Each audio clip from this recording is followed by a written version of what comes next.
নমস্কার, welcome to বাঙালির স্বর।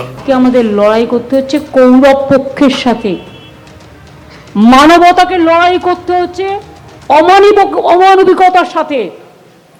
মানবিকতা বনাম দানবিকতার লড়াই হয়ে গেছে। মমতা ব্যানার্জি পশ্চিমবাংলার মুখ্যমন্ত্রী, তিনি গতদিন বলেছেন যে আজকে মমতা ব্যানার্জিকে লড়তে হচ্ছে কৌরবদের সঙ্গে। কৌরবরা ছিল 100 জন, গান্ধারী আর ধৃতরাষ্ট্রের পুত্ররা, এক কন্যা দুশালা। ধৃতরাষ্ট্র অন্ধ ছিল, আর গান্ধারী তার স্বামীকে অনুসরণ করে কাপড় চোখে বেঁধে রাখতেন। তাদের ছেলে দুর্যোধন, দুঃশাসন, বিকর্ণ এরা পাণ্ডবদের ঠেলে দিয়েছিল বনবাসে। তাদেরকে এক প্রকার প্রথম দিকে পরাস্ত করে তাদের সম্পত্তি নিয়ে নিয়েছিল। আজকে মমতা ব্যানার্জি সেই কৌরবদের কথা স্মরণ করছেন। সত্যিই তো, কিন্তু আজকে পশ্চিমবাংলাকে যারা ভাগ করে নিতে চায়, একটা স্বাধীন রাষ্ট্র হিসেবে গড়তে চায়, বাংলাদেশের সঙ্গে মিশে যেতে চায়, বৃহত্তর বাংলাদেশের অংশ হতে চায়, তারা আসলে কারা? আজকে মনিরুল ইসলাম যারা ফারাক্কা বিডিও অফিসে তছনছ করলো, কিংবা শেখ শাহজাহানের মতো মানুষরা সন্দেশখালিতে জলকর তৈরি করে হিন্দু মহিলাদের যৌন নির্যাতন, অত্যাচার করত, এরা কারা? আজকে গুলশান কলোনিতে কলকাতার কারা বসবাস করে? বেলডাঙ্গাতে যারা তছনছ করলো, তারা আসলে কারা? আজকে অবৈধ অনুপ্রবেশকারীদের ভোটার কার্ড, আধার কার্ড তৈরি করে দিল কারা? আজকে অবৈধ অনুপ্রবেশকারীদের ঢুকতে দিয়ে কাঁটাতারের বেড়া না দিতে দিয়ে বিরোধীদের গলা টিপে খুন করে যারা ক্ষমতায় এসেছে বারবার, এরা কি কৌরব নয়? কমপক্ষে বিজেপির 300 কর্মীকে খুন করা হয়েছে, ঘর বাড়ি জ্বালিয়ে দেওয়া হয়েছে, পুকুরে বিষ ঢালা হয়েছে। এরা কি কারা করেছে? এরা কৌরব নয়? কংগ্রেসের তপন কাণ্ডু খুন হয়েছিল পুরুলিয়াতে, এরা যারা খুন করেছে তারা কি কৌরব নয়? শমশেরগঞ্জে যারা হরগোবিন্দ দাস কিংবা চন্দন দাসকে প্রতিমা গড়ার দায়ে খুন করেছে, তারা কি কৌরব নয়? যারা প্রতিদিন মূর্তি ভাঙে, দেবদেবীর মূর্তি ভাঙে, পূজা মণ্ডপ ভেঙে দেয়, সরস্বতী পুজো হতে বাধা দেয়নি, এই তো গতদিন, কিংবা মালদাহে আবারও প্রতিমা ভেঙেছে, 5টি স্ট্যাচুকে, মূর্তিকে ভেঙে দেওয়া হয়েছে। এরা কারা? এরা কৌরব নয়? কৌরব আসলে কারা? বাংলার কৌরব কারা? গান্ধারী কুরুক্ষেত্রের যুদ্ধের জন্য কিছুটা হলেও দায়ী, কারণ কৌরবদের তিনি জন্ম দিয়েছিলেন। কিন্তু বাংলাতে কৌরবের জন্ম দিয়েছে কারা? যারা বোমা শিল্প নিয়ে ব্যস্ত। একের পর এক বোমা শিল্প, বোমা বিস্ফোরণ হয় পথে ঘাটে, শিশুদের মৃত্যু হয়, হাত পা উড়ে যায়, অন্ধ হয়ে যায়। খাগড়াগড় বিস্ফোরণ ঘটিয়েছিল কারা? তারা কি কৌরব নয়? এদের জন্ম দিয়েছে কে? মমতা ব্যানার্জি না অন্য কেউ? এখন তো গান্ধারী এখানে নেই, তাহলে যারা অন্যের সম্পত্তি দখল করে নিচ্ছে, যারা সরকারি সম্পত্তি, খাস জমি দখল করে অবৈধভাবে প্রমোটারি ব্যবসার নামে মানুষের জমি, সরকারি সম্পত্তি হাতিয়ে নিচ্ছে, তারা কি কৌরব নয়?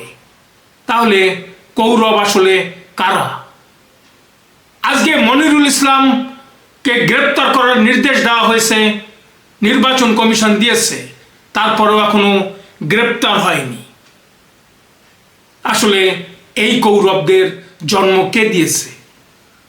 আজকে বেলডাঙাতে যারা সোমা মাইতির উপর অত্যাচার ঘটালো, একের পর এক তৃণমূলের নেতারা ধর্ষণ করেছে, অভয়াকাণ্ডের অভয়া বিচার পায়নি, সেই কামদুনি, হাঁসখালি, কাকদ্বীপ, সিউড়ি, রানাঘাট, কসবা কাণ্ড কে সঠিকভাবে বিচার পেয়েছে? প্রমাণ লোপাট করে যারা অন্যায় করেছে, ধর্ষণ করেছে, তারা সঠিকভাবে শাস্তি পায়নি।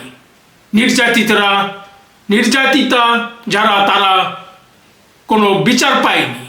আজকে সন্দেশখালীর শাহজাহানকে গ্রেপ্তার করেছে ইডি, সিবিআই, কিন্তু এত একের পর এক সন্দেশখালীর মহিলাদের উপরে যৌন নির্যাতন করে যারা টিকে আছে, সেই অনুব্রত মণ্ডল লটারির টাকা ছিনতাই, অবৈধ সম্পত্তির পাহাড় গড়েছে, একজন মাগুর ব্যবসায়ী, সে কি কৌরব নয়? তাহলে কি বলছেন মমতা ব্যানার্জি? কৌরব কাদের কথা বলছেন? আপনি মানবিকতার কথা বলছেন। তামান্না খুনের বিচার এখনো হয়নি। অভয়া আরজিকর মেডিকেল কলেজে খুন এবং ধর্ষিত হয়েছিল, তার সঠিক বিচারটা হয়নি। হাঁসখালির যে ধর্ষণ করে বডি পুড়িয়ে দেওয়া হয়েছিল, তারও সঠিক বিচার হয়নি। নির্যাতিতরা এখনো সঠিক বিচার পায়নি। আপনার মানবিকতা কোথায় গেল? আপনি আজকে মানবিকতা কাদের জন্য আপনার উতলে পড়ছে?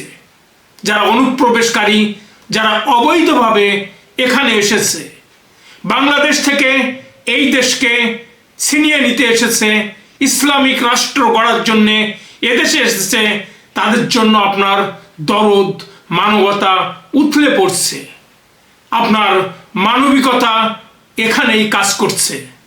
অথচ চন্দন দাস খুন হলে কিংবা হরগোবিন্দ দাস খুন হলে আপনার মানবিকতা দেখা যায়নি। বাংলাদেশে একের পর এক মানুষ খুন হয়েছে, আপনার মানবিকতা দেখা যায়নি। পাকিস্তানি টেররিস্টরা একের পর এক জঙ্গি হামলায় রক্ত ঝরিয়েছে ভারতের, আপনার মানবিকতা দেখা যায়নি। আপনি ভারত ধর্মশালা নয়, এখানে সেই অন্যায় তো ক্ষমা করবে না আপনাকে। আজকে মনিরুল ইসলাম, শেখ শাহজাহান, যারা বালি চুরি, কয়লা চুরি, দুর্নীতির সঙ্গে জড়িত, তাদেরকে আপনি, তাদের অন্যায় দেখেও আপনি নিশ্চুপ থেকেছেন। অন্যায় আপনি যেটা করেছেন, অন্যায় যে সহে আর অন্যায় করে তব ঘৃণা তারে যেন তৃণ সমুদয়ে। আজকে আপনার ক্যাবিনেটের মিনিস্টাররা একের পর এক গ্রেপ্তার হয়েছে দুর্নীতির দায়ে। আপনি সেই অন্যায়গুলি দেখেননি। অর্থাৎ আপনি যে অন্যায়টা করছেন তারও তো ক্ষমা হবে না। আপনি কোথায় পালাবেন? আপনিও ক্ষমতা থেকে সরে যাবেন। নিয়তির নিয়মেই কেউ সারা জীবন ক্ষমতায় থাকে না। আপনি যে গণতন্ত্র ধ্বংস করে, ভোট চুরি করে কিংবা ভোটের অধিকার কেড়ে নিয়ে ক্ষমতায় আসছেন, আপনিও ক্ষমতা থেকে চলে যাবেন।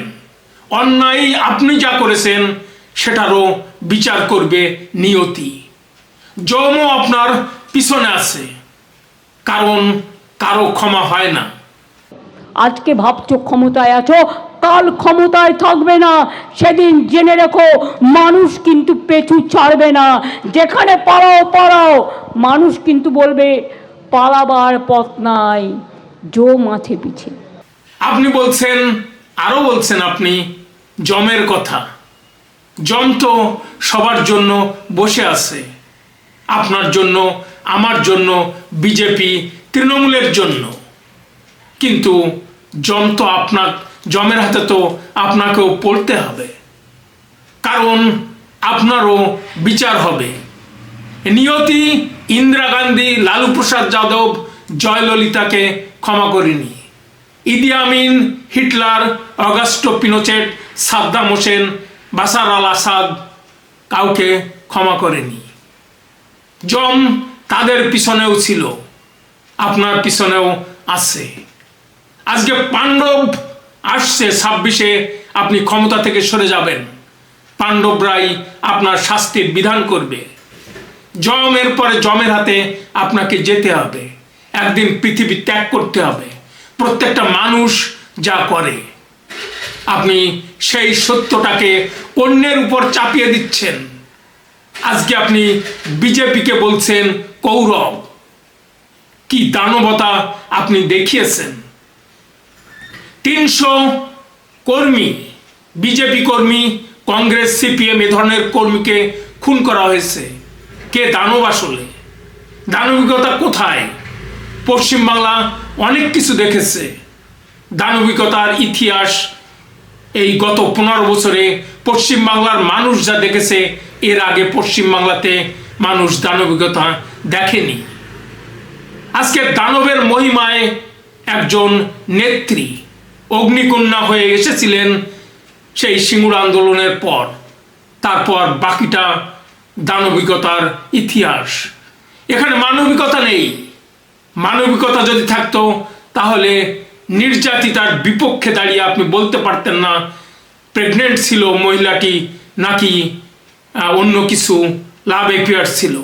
আপনি বলতে পারতেন না ধর্ষণকে যে গায়ে জ্বর থাকলে, শরীর থাকলে একটু একটু জ্বর হয়। আপনি বলতে পারতেন না বাচ্চারা দুষ্টামি করে। আপনি বলতে পারতেন না ধর্ষণকে নিয়ে যে এটা একটা নাটক, বাংলাকে অপমান করা হচ্ছে। এগুলি সব অন্যায়। এই অন্যায়েরও বিচার হবে, এই অন্যায় আপনাকে ক্ষমা করবে না। যমরাজ অপেক্ষা করে আছে আপনি কখন ক্ষমতা থেকে সরবেন। পাণ্ডবরা জয়লাভ করবেই শেষ পর্যন্ত, এবং শেষ পর্যন্ত দুর্যোধন, দুঃশাসন কিংবা দুঃশালা কিংবা সেই বিকর্ণ, গান্ধারী কিংবা ধৃতরাষ্ট্রের পুত্ররা ধ্বংসপ্রাপ্ত হবে, তারা পরাজিত হবে। বেশি দিন আর দেরি নেই, 2026 সামনেই। ফলে আপনার কথার জবাব আপনি নিজেই পাবেন। এটাই নিয়তি, এটাই ভাগ্য, এটাই পাণ্ডবদের শাসন, এটাই শ্রীকৃষ্ণের শাসন। দর্শকবৃন্দ, ভিডিওটি ভালো লাগলে বাঙালির স্বর চ্যানেলটি সাবস্ক্রাইব করে পাশে থাকা বেল আইকনে প্রেস করুন, সাথে একটা লাইক দিয়ে কমেন্ট বক্সে কমেন্ট লিখুন, আর দেখতে থাকুন, শুনতে থাকুন বাঙালির স্বর, আপনার স্বর। ধন্যবাদ।